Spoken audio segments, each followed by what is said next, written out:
Welcome back to another super late video about my yard. So late, it's now the wrong season. Well, one day I'll get used to this whole content creation thing, but in the meantime, today's video is what I did to get my yard ready for winter. Now I know this video is coming out in the early spring, there's still some snow around. It's more of a review on what I did to get ready for winter this year, rather than a guide that would really be useful during the season, but oh well, here we go anyways. In terms of saving time, I'll show only the front yard, since in the backyard, I did the same thing, just took about 50 times longer, and you don't need to see hours of me doing the same thing.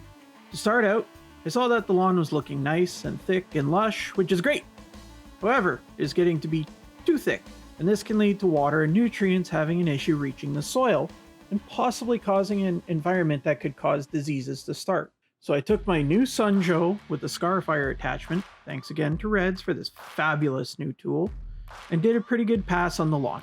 Scarifier will dig into the soil and pull up debris, but with the heavier blades will also cut some grooves in the soil and the plants that will thin out the lawn slightly. Now about the Sunjoe itself. This thing has some serious power to it and wants to pull itself across the lawn. The bag on it works good, but fills up really fast. So I'd recommend that you ignore the bag and just go without. I tried using the bag, but got sick of emptying it every 30 seconds, so I did a full pass across the lawn with the Scarifier blades.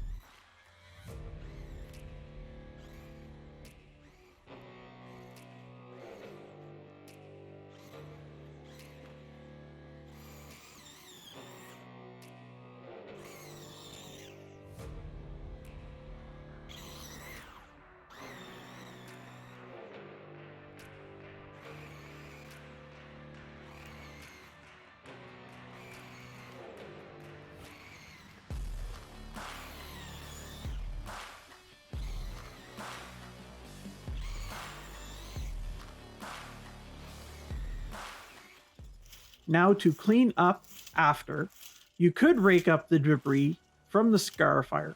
However, I needed to cut the lawn anyways, so after I finished, I just took the lawnmower with the bag on it over the whole lawn. I am not using my normal mower. That is because when I filmed this, it was just a few days after the lawnmower tune-up was done on mine. Video link below. And I couldn't figure out why it wouldn't start, even though it had started immediately after the tune-up.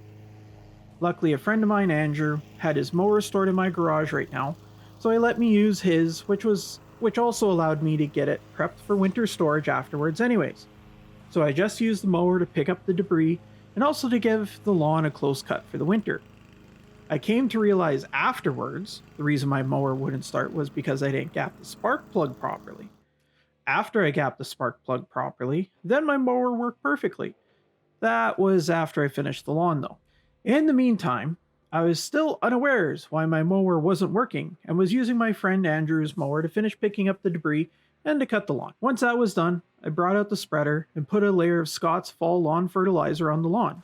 The 32010 fertilizer will give the plants a dose of nitrogen to store for the winter and a dose of potassium to help with internal plant development and winter kill-off. I did a quick tidy up using the blower to make sure that the fertilizer pearls weren't sitting on the sidewalk, as the iron in them could cause staining on the sidewalks. After the work was done, you can see the lawn has been thinned just enough to allow water and nutrients to reach the soil. I probably could have done another pass, but I didn't want to stress the lawn out too much, with it being so close to winter at the time. I did a quick water across the lawn to help start getting the fertilizer into the soil. While that's going, let's get a cold one, get something going on the barbecue. See you next time. Cheers.